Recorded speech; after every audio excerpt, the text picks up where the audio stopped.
역사 좋아하십니까? 역사? 저는 학교 다닐 때 역사 되게 좋아했었거든요.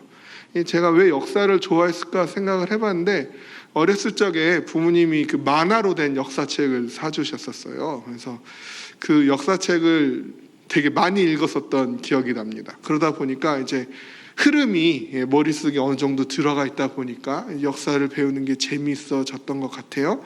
그래서 제 아이들도 좀 역사를 좋아했으면 해서 그 한국사, 만화 한국사 책도 사주고요, 만화 세계사 책도 사주고요, 많이 읽혔더니 애들이 역사를 좋아하더라고요. 그래가지고 만화로 된 그 조선왕조실록을 또 사줬어요. 그래서 둘째 딸이 그거를 보더니 조선왕조실록 이렇게 얘기를 해가지고, 제빵한 김탁구도 아니고 조선왕조실록에 대한 얘기가 아니라 조선왕조실록이다, 그렇게 설명을 해줬었는데, 이 역사책을 보고 우리가 역사를 읽다 보면은 그렇게 흐름을 파악하는 것이 중요하죠. 조선왕조실록은 조선왕의 이야기들을 쭉 그 연대기들을 이어서 쓴 역사책인데요, 오늘 우리가 읽은 본문인 열왕기서도 마찬가지입니다. 마치 조선왕조실록이 아니라 조선왕조실록이 조선왕의 이야기를 쭉 쓰는 것처럼 이 열왕기서도 북이스라엘과 남유다에 있었던 왕들의 이야기를 계속해서 기록하고 있는 책이죠.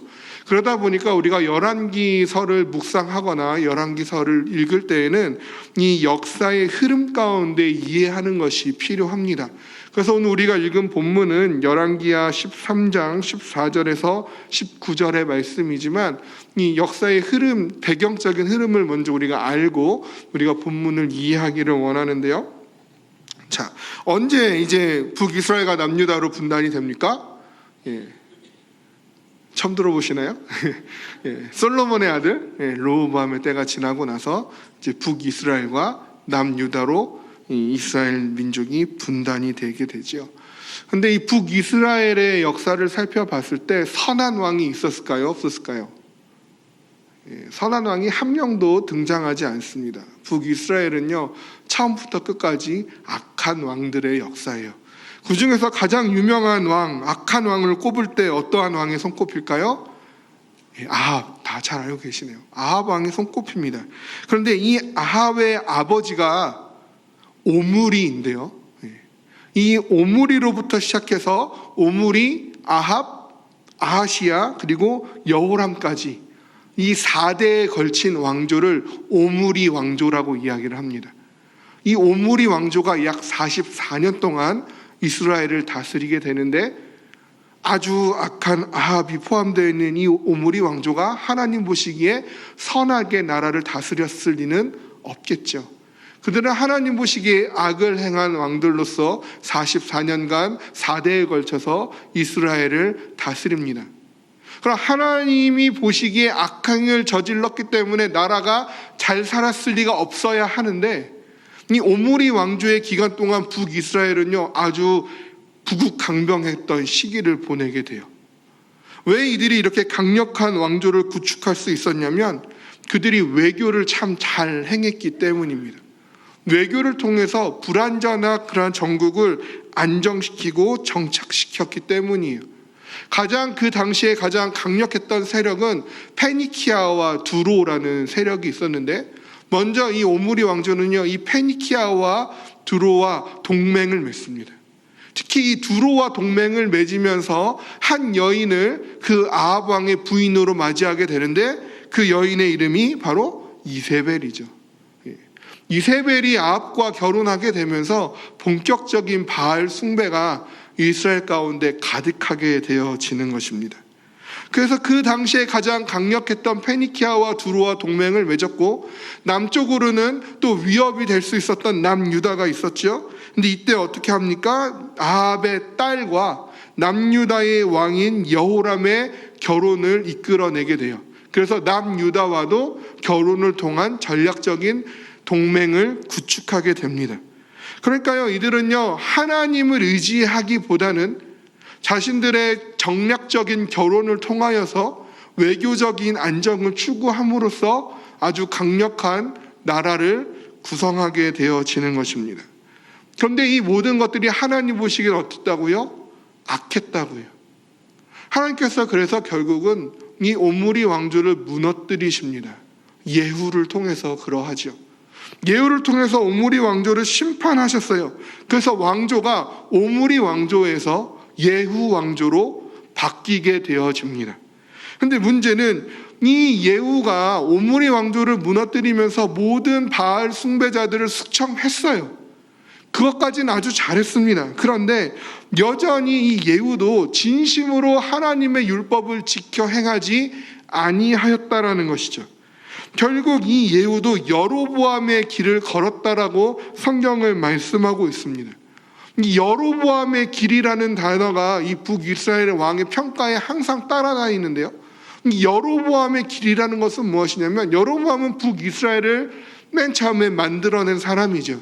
이 여로보암이 북이스라엘을 만들어내고 남유다와 분단이 되고 나서 이 북이스라엘 백성들이 하나님을 예배할 장소가 사라져버린 거예요. 그래서 여로보암이 하나님을 대신하여 예배드릴 산당을 짓고 그곳에 금송아지를 만들고 금송아지와 바알을 하나님과 함께 섬기도록 하였습니다. 우상숭배의 길로 이스라엘 백성을 인도한 것이죠. 이것을 바로 여로보암의 죄고 여로보암의 길이라고 얘기를 하고 있는 거예요. 결국 예후도 바알을 숙청했지만 하나님만을 온전히 섬기는 것으로 돌이키지 아니하고 우상 숭배의 길을 떠나지 아니하였다는 것이죠. 한쪽 발은 하나님께 걸치고 한쪽 발은 다른 우상을 숭배하는 거예요. 그럼 결국 우상 숭배, 다신론과 별로 다를 바가 없는 신앙적인 태도를 보인 것이죠. 결국 여로보암의 길을 떠나지 않는 이 예후의 왕조가 대를 이어서 또한 그대로 대물림 되게 되어집니다. 그래서 이 예후 이후에 여호아하스 그리고 요아스에 걸쳐서 왕위를 이어받게 되는데 그 왕위가 전달됨에 따라서 결국 이들은 하나님의 길로 돌아서지 아니하고 여로보암의 길을 계속해서 걷게 되죠. 오므리 왕조가 망한 이유도 결국 하나님 보시기에 선을 행하지 않, 하나님께 순종하지 아니함이 원인이었는데 예후 왕조 역시 하나님을 떠나서 여로보암의 길을 끊임없이 걷고 있었다라는 것입니다. 그러니까 하나님은 이제 어떻게 하시냐면 아람이라는 이민족을 들어서 이스라엘을 심판하시기로 하셨어요. 그래서 여호아스의 때에는요 이렇게 얘기합니다. 이스라엘 백성을 아람 왕 하사엘의 손과 그 아들 벤하닷의 손에 붙이셨다. 그래서 이 아람 왕 하사엘 그리고 그 아들 벤하닷의 침략으로 인하여서 여호아스 시대에 그 이스라엘 백성이 진멸하기를 타작마당의 티끌같이 되었다라고 기록하고 있고요. 그 여호아스의 그 북이스라엘의 군사력은 마병 50, 병거 10, 보병 1만으로 매우 나약해진 상태가 되었다라고 말씀하고 있어요. 한 나라의 군대가 마병이 50이 전부고요. 병거는 10대가 전부예요. 그리고 보병은 1만 명밖에 채 되지 않습니다. 이 오늘 본문에는 요아스라는 왕이 등장하는데 이 요아스는 이 여호아하스의 아들입니다. 그러니까 아버지로부터 물려받은 군사력이 어떻게 된다고요? 마병 50, 병거 10, 보병 1만밖에 없는 거예요. 그런데 여전히 그는 악한 길에서 떠나지 아니하였다라고 이야기를 합니다. 그러니 결국 아람 군대의 위협도 여전히 존재하고 있는 것이죠. 그가 돌이켜 하나님을 찾아야 그 아람 군대를 통한 하나님의 심판이 끊겨질 텐데 그는 여전히 악한 길을 거듭 반복하며 걷고 있다라는 것이죠. 그렇기 때문에 아람 군대의 위협이 여전히 존재하고 남아있어요. 그런데 군사력은 키워지질 않아요. 여전히 마병 50, 병거 10, 보병 1만이 전부입니다. 도저히 아람 군대를 대적할 수 있는 계산이 서지를 않는 것이죠. 이러한 흐름 가운데서 아주 커다란 문제가 발생하게 되고 그 문제가 발생하는 것이 오늘 본문의 서두에 등장합니다. 어떠한 문제냐면 엘리사가 죽을 병에 걸렸다라는 것이죠. 엘리사가 죽을 병에 걸렸다라는 얘기를 들은 이 요아스가 엘리사를 급히 찾아갑니다. 왜 그랬을까요? 요아스는요 지금 하나님을 잘 섬기는 왕이 아니거든요.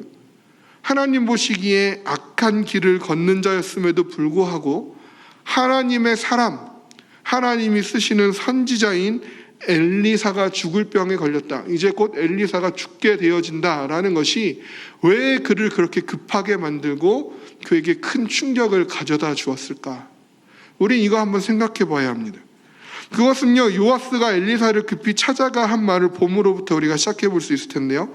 오늘 14절 말씀을 보면요, 엘리사가 죽을 병이 들매 이스라엘 왕 요아스가 그에게로 내려와 자기 얼굴에 눈물을 흘리며 이르되 내 아버지여 내 아버지여 이스라엘의 병거와 마병이여 하매 라고 이야기를 하고 있다고 해요. 한 나라의 왕이 죽을 병이 걸린 늙은 선지자를 찾아왔어요. 울면서 내 아버지라고 외칩니다. 그리고 그를 이스라엘의 병거와 마병, 한 나라의 힘을 상징하는 그 병거와 마병으로 칭하고 있어요. 이런 것들을 봤을 때 요아스가 엘리사를 정말 의지하고 존경하였다라는 근거들처럼 보여집니다. 엘리사를 그래도 참 많이 의지하였구나라고 보여져요. 더군다나 이 표현은요, 이 요아스의 표현이 아니라 이미 엘리사가요, 엘리야에게 했던 말이에요. 열왕기하 2장 11절 12절을 보면요, 이렇게 기록합니다. 두 사람이 길을 가며 말하더니 불수레와 불말들이 두 사람을 갈라놓고 엘리야가 회오리 바람으로 하늘로 올라가더라. 엘리사가 보고 소리 지르되 내 아버지여 내 아버지여 이스라엘 병거와 마병이여 하더니 다시 보이지 아니하는지라. 이 엘리사가 자기 옷을 잡아 둘로 찢고. 엘리사가요, 엘리야한테 내 아버지여 내 아버지여 이스라엘의 병거와 마병이여 하더니, 요아스가요 죽은 엘리사 앞에서 내 아버지여 내 아버지여 이스라엘의 병거와 마병이여, 똑같은 말로 지금 울부짖고 있는 것을 보게 되어지죠. 그런데 이 두 장면에는 같은 말을 하고 있지만 큰 차이점이 있다는 거예요. 무엇이냐면 엘리사는 엘리야의 뒤를 잇는 하나님의 선지자였지만 요아스는 여로보암의 길을 걷는 악한 왕이었다라는 사실을 우리는 잊어서는 안 됩니다. 즉 이 말과 표현이 같을지라도 우리가 100번 양보해서 그 말 안에 담겨있는 대상을 향한 존경심과 그 슬픔까지도 같다라고 한다 할지라도 이 말 안에 감추어진 동기는 전혀 다르다라는 것이에요. 엘리야에게 이 말을 외친 엘리사가 한 이 말 안에는 하나님, 엘리야의 하나님을 찾고 그 하나님의 영이 내게도 충만하기를 원하는 엘리사의 간절함이 같이 묻어져 있는 것입니다. 그러니까 열왕기하 2장 14절 15절은요 이렇게 얘기해요. 엘리야의 몸에서 떨어진 그의 겉옷을 가지고 물을 치며 이르되 엘리야의 하나님 여호와는 어디 계시니까 하고 그도 물을 치며 물이 이리저리 갈라지고 엘리사가 건너니라. 맞은편 열리고 있는 선지자의 제자들이 그를 보며 말하기를 엘리야의 성령이 하시는 역사가 엘리사 위에 머물렀다 하고 가서 그에게로 나가 땅에 엎드려 그에게 경배하고. 그러니까 엘리사가 엘리야에게 했던 말 그 안에는요, 엘리야의 하나님이 나의 하나님이 되기를 원하는 하나님을 향한 간절함, 그 하나님을 향한 간절함이 있는 거예요. 그런데 이에 반해서 요아스는 어떻습니까? 하나님을 찾지 않는다고요. 그 요아스가 슬픈 이유는요, 엘리사의 죽음으로 인한 전략적 손실이에요.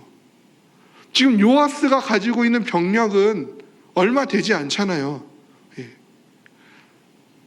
마병 50, 병거 10, 보병 1만, 그 아람의 군대와 대적할 수가 없다고요. 싸워볼 수도 없고요, 대적할 수도, 개겨볼 수도 없고요, 뭘 지켜낼 수도 없는 아주 미약한 힘이에요. 그래서 이 전략적으로 아람을 이길 수 있는 유일한 방법은 엘리사를 의지하는 것밖에 없었다라는 거죠. 엘리사를 통한 하나님의 능력만이 이 이스라엘을 아람으로부터 지켜줄 수 있다는 사실을 요아스는 인정은 한 거예요. 그렇지만 그것을 통해서 내가 하나님을 온전히 섬기거나 하나님의 말씀을 온전히 순종하거나 그 엘리사의 하나님을 나의 하나님으로 인정하기보다는 이 엘리사를 이름을 통하여 이제 더 이상 그 하나님의 능력을 가져다가 쓸 수가 없다라는 그 불안함이 요아스 가운데 가득했다라는 것입니다. 결국 요아스에게 있어서 엘리사를 향한 슬픔은 하나님의 뜻을 분별해주는, 하나님의 말씀을 알려주는, 그래서 하나님의 말씀을 찾아갈 수 있도록 해주는 그런 선지자로서의 엘리사의 이름에 대한 슬픔이 아니라, 나라의 어려움이 닥쳤을 때, 그 군사적인 어려움이 닥쳤을 때 자신의 안전을 보장해 줄 수 있는, 자기가 좀 비벼 보일 수 있는 언덕이 사라졌다라는 것에 대한 아쉬움의 눈물인 것이죠. 요아스에게 하나님은 순종하고 섬겨야 될 대상이 아니라 자신의 안전을 보장해 주는 수단인 것이에요.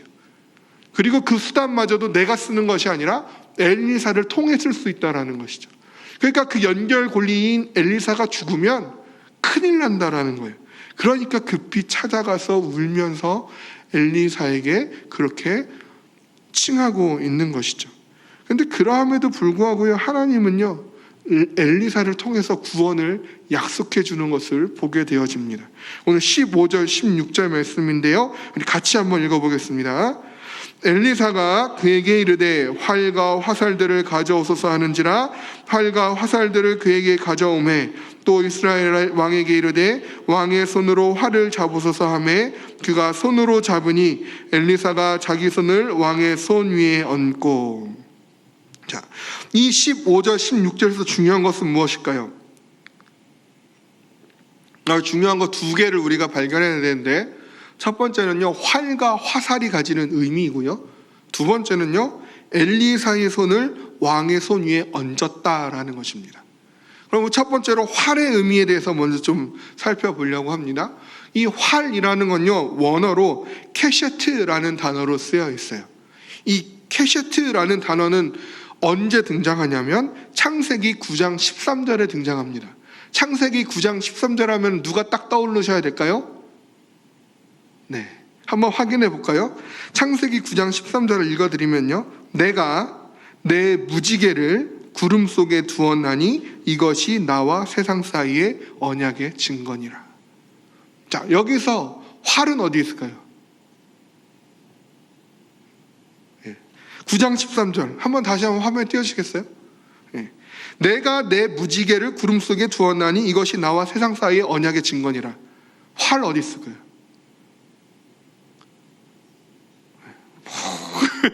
자신 있게 얘기해 주시죠. 어디 있어요? 무지개. 무지개가요, 원문으로는요, 퀘셰트라고 쓰여 있어요.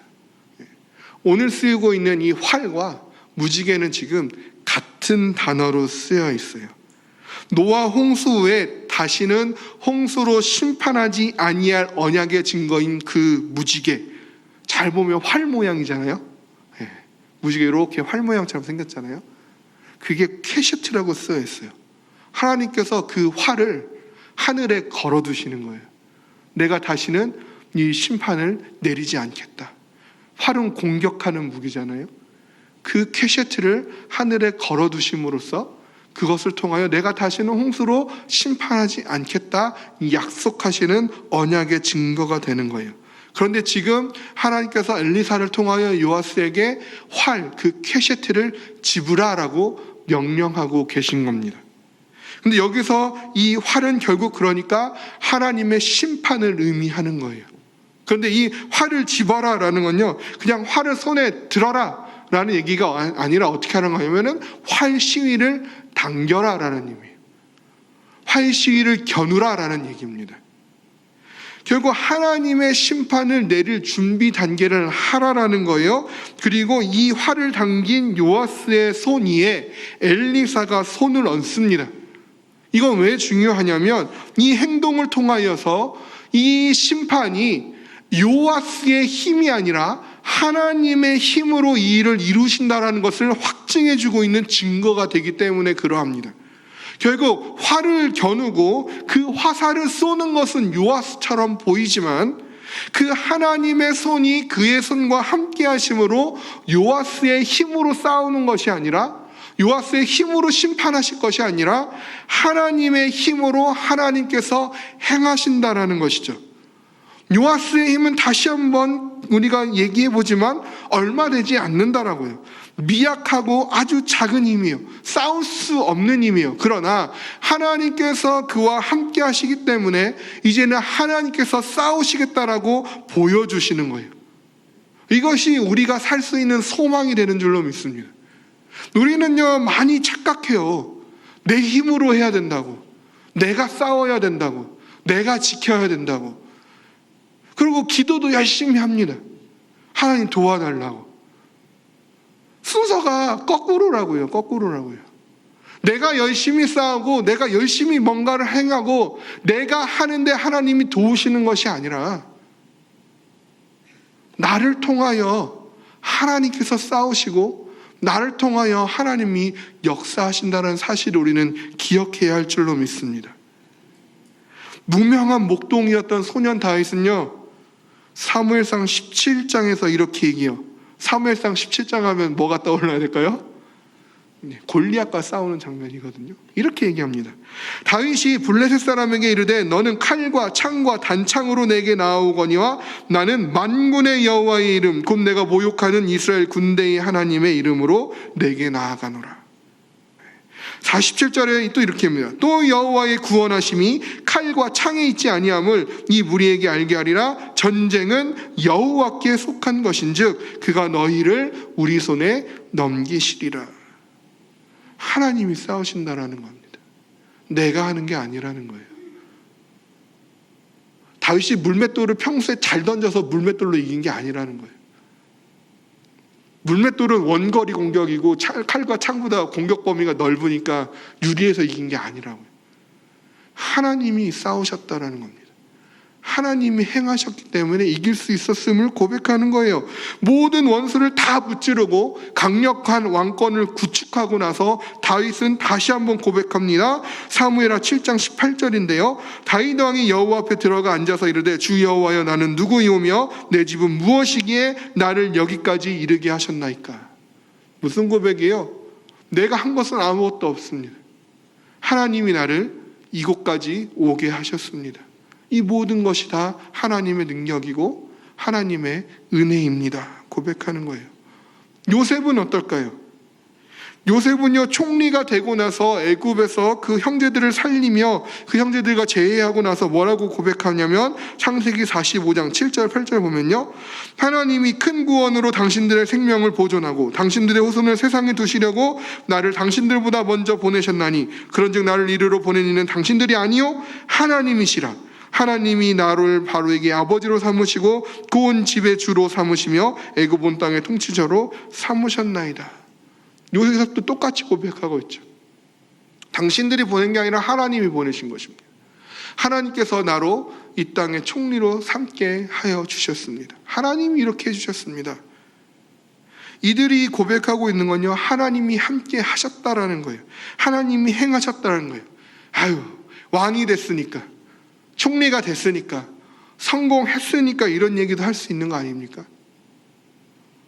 만약 이들이 실패했다면, 다윗이 도망가다가 죽었다면, 요셉이 평생 노예로 아니면 감옥에서 썩어 지냈다면 그때도 요셉과 다윗이 하나님이 하셨다고 얘기할 수 있었을까?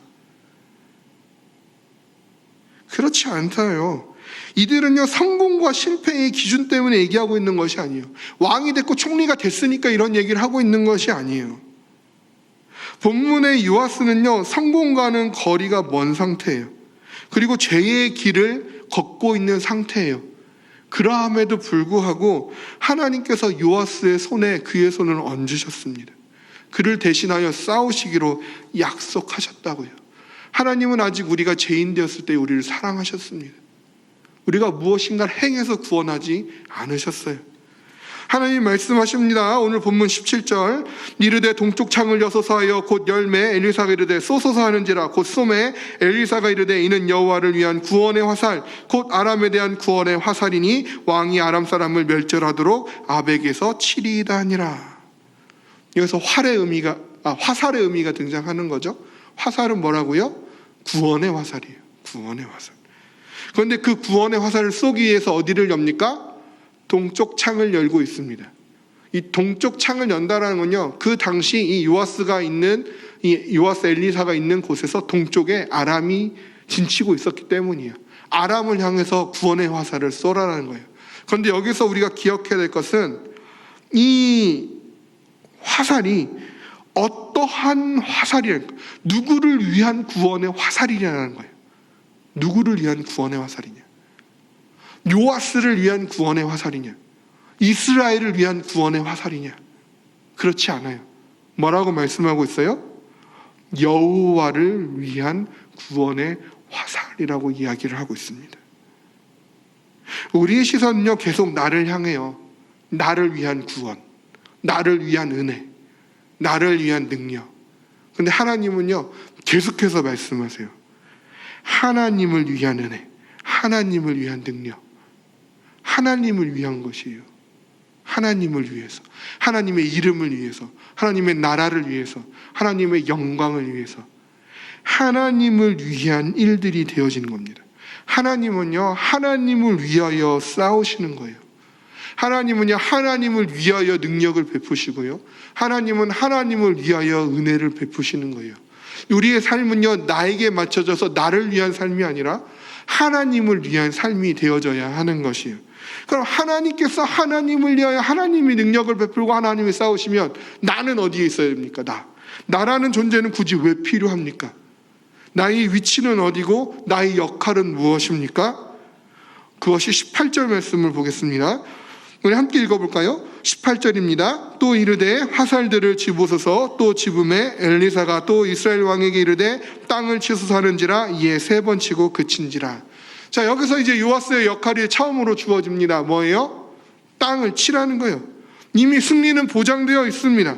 하나님을 위한 구원의 화살을 집었어요. 하나님의 그 언약의 활을 집어들었어요.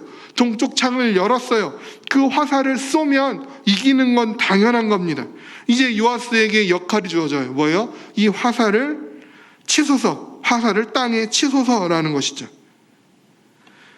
요아스는요, 이 얘기를 듣고 이해했을까요? 내가 요아스라면 이해하셨을 겁니까? 죽을 병 걸린 엘리사를 찾아갔더니 활과 화살을 가져오래요. 이 가져온 것도 전 대단하다고 생각이 듭니다. 안 물어보고 가져오거든요. 가져왔어요. 활을 들으래요. 들었어요. 겨누래요. 겨눴어요. 창문을 열래요. 창문을 열어서 겨눴습니다. 화살을 집어들더니 땅에 치래요. 도저히 이해되는 것이 아무것도 없어요. 아마 요아스는요, 이해하지 않았을 거예요. 못했을 거예요. 도대체 이게 뭔가 싶었을 것입니다. 그러니까 이 3번 쳤을 때 요아스가 온 힘을 다해서 간절하게 3번을 쳤을까요? 아니겠죠. 그냥 이러고 말았겠죠.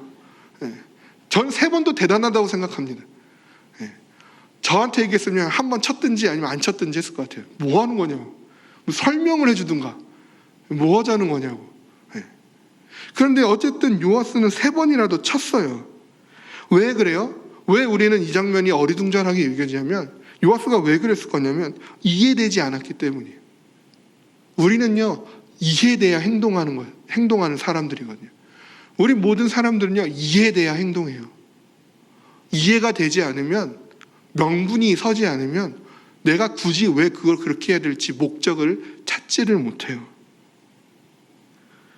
이해가 없으니까 동기가 생기지 않고요, 명분이 없으니까요, 목적의식이 생기지가 않아요.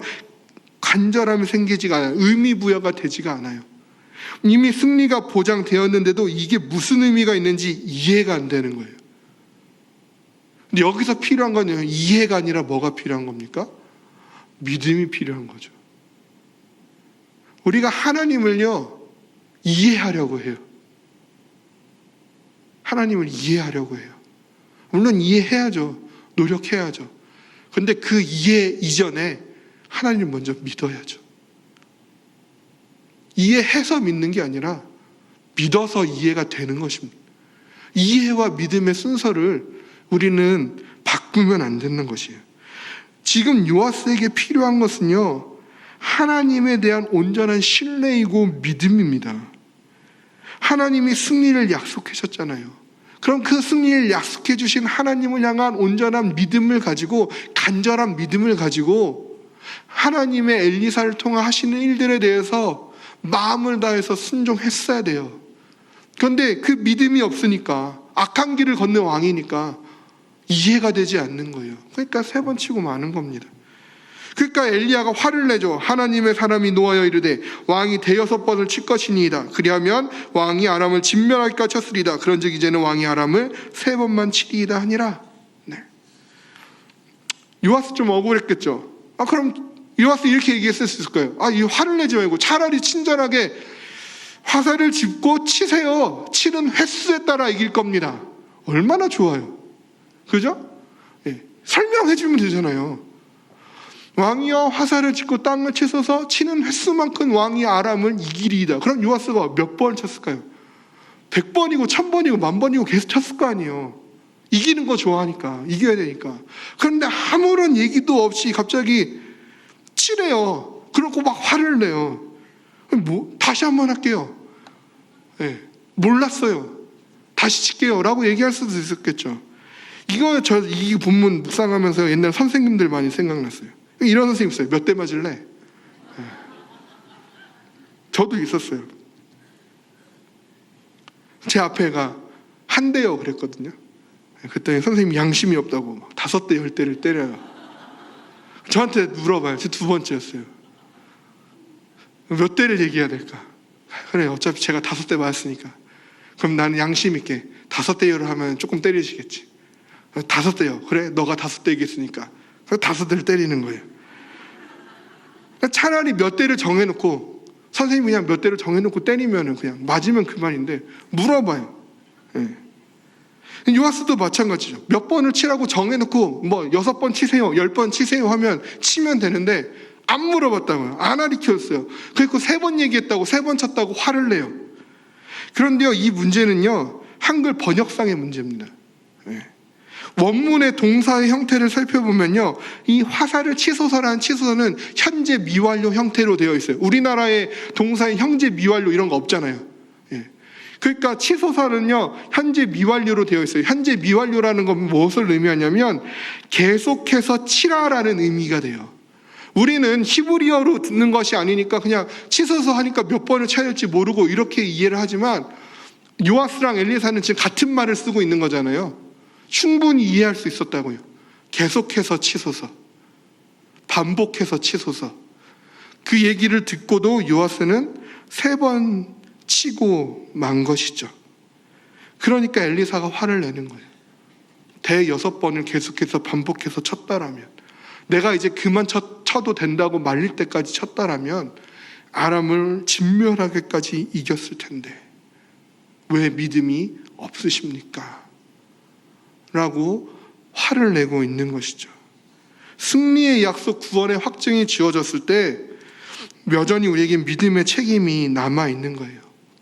믿음은 하나님이 우리에게 선물로 주십니다. 우리가 원한다고 노력한다고 믿음을 가질 수 있는 것은 아니에요.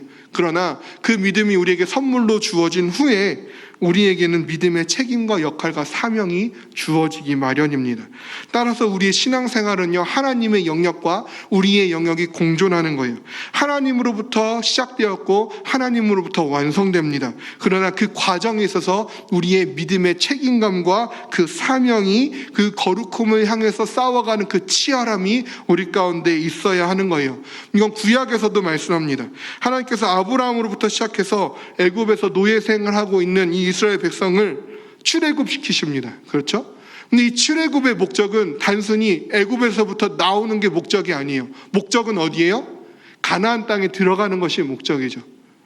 출애굽에 있어서 이스라엘 백성이 한 것은 아무것도 없습니다. 10가지 재앙이 그러하고요, 홍해를 가른 것이 그러해요. 하나님께서 시작하셨고 하나님이 능력을 베푸셨고 하나님이 구원해서 하나님이 출애굽 시켜주셨어요. 그런데 출애굽 당한 그 이후에 광야에서의 삶, 그들이 요단강을 건너고 가나안을 정복했을 때 그 정복기의 삶, 그때는 누가 싸워야 하는 거예요? 이스라엘 백성이 싸워야 하는 거예요. 이스라엘 백성이 하나님의 말씀을 순종해야 되고 이스라엘 백성이 지켜 싸우고 정복해야 한다는 것입니다. 우리를 구원하시는 것은 하나님의 영역이에요. 우리가 그것에 대해서 어떠한 것도 영향력을 끼칠 수가 없습니다. 그러나 하나님이 우리를 구원하신 그 이후에 우리의 삶은요, 그때는 우리에게 책임감이 주어지고 사명이 주어지는 것이에요. 믿음의 과제들이 주어지는 것이에요. 때로는 그것이 이해가 안 될 수도 있어요. 왜 이것을 해야 되는지 모를 때가 있어요. 내가 너무 작고 미약하게 여겨질 때가 있어요. 그러나 그때 우리에게 필요한 건 무엇입니까? 믿음이에요. 간절한 믿음입니다. 하나님을 향한 온전한 믿음이에요. 그래서 하나님을 믿고 내게 주어진 그 하나님의 역할 가운데서, 하나님 우리에게 주신 역할 가운데서 화살을 집어 땅을 치는 거예요. 우리의 화살을 쏘는 겁니다. 우리의 승리는 이미 약속되어져 있다고요. 우리의 삶의 여정에 어떠한 어려움도 우리를 무너뜨리지 못합니다. 왜냐하면 하나님께서 승리를 약속해 주셨기 때문이죠. 그러니까 우리는 늘 언제나 화살을 짚고 땅을 치며 그 화살을 겨누어 쏴야 하는 것이에요. 언제까지 그래야 될까요? 언제까지? 첫째는요, 엘리사를 통해 알 수 있어요. 엘리사는 지금 어떠한 상태예요? 건강합니까? 아니요, 죽을 병에 걸려 있어요. 젊어요? 아니요, 늙었어요. 늙어 죽을 병에 걸려 있어요. 기력이 쇠하여 있겠죠. 그런데 그러한 상태에서도 엘리사는 지금 하나님의 구원의 메시지를 선포하고 있습니다. 우리의 믿음의 사명은요, 우리의 생명이 닿을 때까지 하셔야 하는 겁니다. 4여전도에 3여전도에 2여전도에 1여전도에 됐다고 이제 쉬시면 안 되는 거예요. 주님이 부르실 때까지. 1여전도에 지나갔다고 이제 나는 여전도회가 없다고 쉬시면 안 되는 거예요. 끝까지 믿음의 사명을 감당하셔야 하는 것입니다. 두 번째는요, 요아스에게 요구되었던 명령으로 알 수 있어요. 요아스가 3번만 내려쳤을 때 엘리야가 노하며 말할 때 뭐라고 얘기해요? 왕이 대여섯 번을 칠 것이에요. 그랬다면 어떻게 된다고요? 아람이 어떻게 될 때까지? 진멸하기까지 쳤을 것입니다. 우리의 믿음의 책임은요, 아람이 진멸하기까지 해야 되는 겁니다. 사탄의 권세가 진멸하기까지, 하나님의 영원한 승리가 선포될 때까지, 이 세상의 종말이 임할 때까지, 하나님의 새 땅과 새 나라가 정말로 임할 때까지, 예수 그리스도가 다시 오실 때까지 우리는 해야 하는 것입니다. 그래서 히브리서 3장 14절은 이렇게 말씀합니다. 우리가 시작할 때에 확신한 것을 끝까지 견고히 잡고 있으면 그리스도와 함께 참여한 자가 되리라. 6절에서는요, 그리스도는 하나님의 집을 맡은 아들로서 그와 같이 하셨으니 우리가 소망의 확신과 자랑을 끝까지 굳게 잡고 있으면 우리는 그의 집이라 말씀하셔요. 그리고 끝까지 할 수 있도록 하나님이 도와주신대요. 고린도전서 1장 8절입니다. 주께서 너희를 우리 주 예수 그리스도의 날에 책망할 것이 없는 자로 끝까지 견고하게 하시리라. 하나님이 끝까지 우리가 믿음의 사명을 다할 수 있도록 견고히 든든히 붙잡아 주심을 믿으시기를 바랍니다. 우리의 신앙이 항상 직선적으로 우상향 그래프를 그릴 수는 없어요.